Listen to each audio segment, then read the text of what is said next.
Moi, je n'ai jamais eu peur. Quand Satan avance trop, je lui dis, Satan, tu t'es trompé d'adresse. Moi, j'ai la foi. Je sais que Dieu va faire. Il le fera.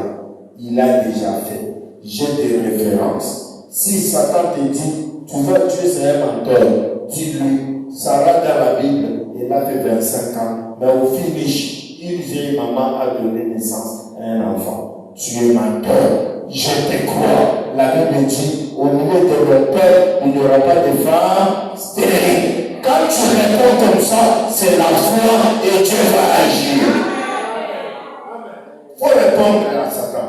Satan peut venir te dire, tu vois, Dieu ne t'aime pas, il est mauvais, il a écrit des écritures qu'il ne peut pas accomplir. C'est comme ça que Satan écrit. Et c'est comme ça qu'il agit. Quand tu souffres, tu passes un moment qui semble être difficile, Satan vient à côté, il commence à t'exhorter. Tu vois qu'il y a des choses que Dieu dit, des fois il ne réalise pas. N'est-ce pas, tu es malade? Est-ce qu'il a dit qu'il est l'Éternel qui te guérit de toutes tes maladies? Est-ce que tu es guéri? Ça, c'est Satan qui te parle. N'est-ce pas, tu es affamé? Toi, tu le sais. Est-ce qu'il t'a donné à manger? Il parle à ton cœur. Tu dois lui dire, mangez ou pas, moi et ma maison, nous servirons l'Éternel. Alléluia. Moi et ma femme, moi-même, je servirai l'Éternel. N'ayez pas peur. Il faut répondre à Satan. Et quand tu me réponds comme ça, il va reculer. Quand il te trouve facile, c'est là où tu vois du temps de Noé. Je vais vous parler. Du temps de Noé, vous savez comment Satan a eu les gens. Il parlait à leur cœur. Dieu a dit il y aura la pluie. Sortez un peu dehors. Regardez, est-ce qu'il y a la pluie? Les gens ont regardé. Il n'y a pas de pluie. Tu vois, Dieu c'est un menteur. Il ne faut pas les croire. Les sceptiques, les incrédules. Mais après la pluie est tombée, les choses viendront au temps de Dieu.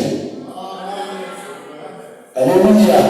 Les choses se passeront au temps de Dieu. Ce que je vais te dire ce soir, garde la foi, tu verras les choses. Par contre, oui, ça va se passer. Tu auras des choses, tu vas dire, oh, c'est bon. Tu as fait. Tu as fait des moments inattendus. Toi, tu peux même, tu es là, tu dis, ah, est-ce que Dieu m'entend? Est-ce que Dieu m'aime? Je dis à quelqu'un, Dieu t'aime. Il aime tes enfants. Il aime ta famille. Il aime ce que tu fais. Et Dieu connaît tous tes pleurs. Il connaît tes soucis. Il connaît même le souhait le plus profond de ton cœur. Il n'est pas dit que si tu es un enfant de Dieu, tu ne passeras jamais un moment difficile. Ça, ce n'est pas biblique. Ça, ce n'est pas biblique. Ça, j'aimerais insister. La Bible dit, le malheur atteint souvent. Est-ce qu'on peut parler de cette écriture? Le malheur atteint souvent le juste. Mais l'Éternel l'en délivre toujours. Amen. La Bible dit, le malheur atteint. Souvent dit, les injustes, non, le juste. Ça veut dire un juste passe d'une épreuve à une autre jusqu'à la fin de sa vie. Mais ce qui est bien, Dieu les délivre toujours. C'est-à-dire, tu n'auras pas un problème sans solution. Tu n'auras pas une maladie sans que Dieu te guérisse. Tu n'auras pas quelque chose qui va rester comme ça sans que Dieu intervienne. Je dis à quelqu'un ce soir, garde la foi, Dieu va faire. Alléluia. C'est ça. C'est ça l'écriture. Le malheur atteint souvent le juste. Mais qu'est-ce que Dieu fait aussi? Dieu les délivre. Moi j'aime quand quelque chose m'arrive et Dieu me délivre. Et j'ai toujours cru. Parce que quand je regarde ma vie, combien de fois je suis tombé malade? Plusieurs fois. Qui m'a guéri? Dieu. C'est Dieu là, est-ce que j'ai eu une lettre, on me dit il est décédé? Non, il est le même hier, aujourd'hui et éternellement. Qu'est-ce qui m'empêche de lui faire confiance? Je lui fais confiance. Quand je n'avais pas d'argent, qui me donnait l'argent? Dieu. Alléluia.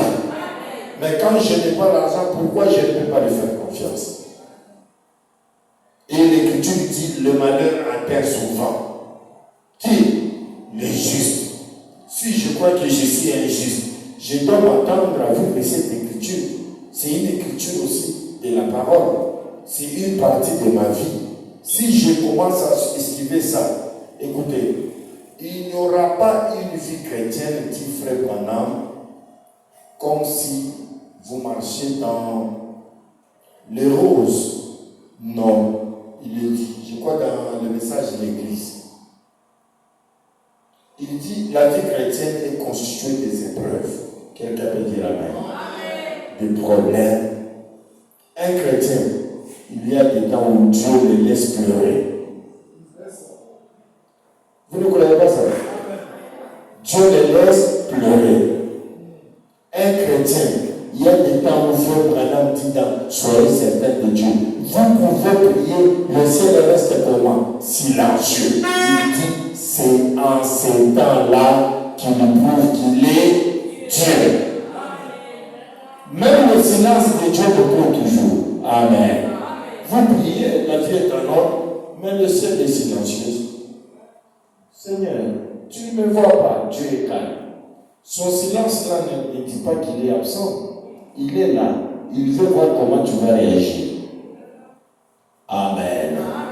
Il veut voir comment tu vas faire.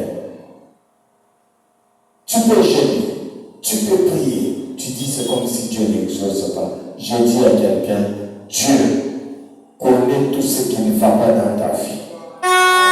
Dieu connaît les limites de ta force. Alléluia.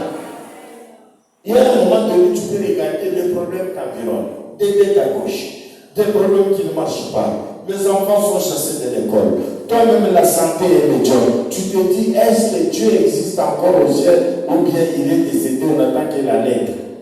Mais la Bible dit, il est incréé, il est omnipotent, omniscient et omniprésent. Rien ne peut pas l'échapper. Frère dit, Satan ne peut pas fouler Dieu parce que Dieu est le plus fort. Les épreuves arrivent, mais Dieu te donnera la grâce. Il y a des fois tu peux rester comme ça, tu n'as pas l'argent, mais Dieu te donnera la grâce. Moi, j'accepte tout ce que Dieu fait. Je vous dis, tout ce que Dieu fait pour moi est bon.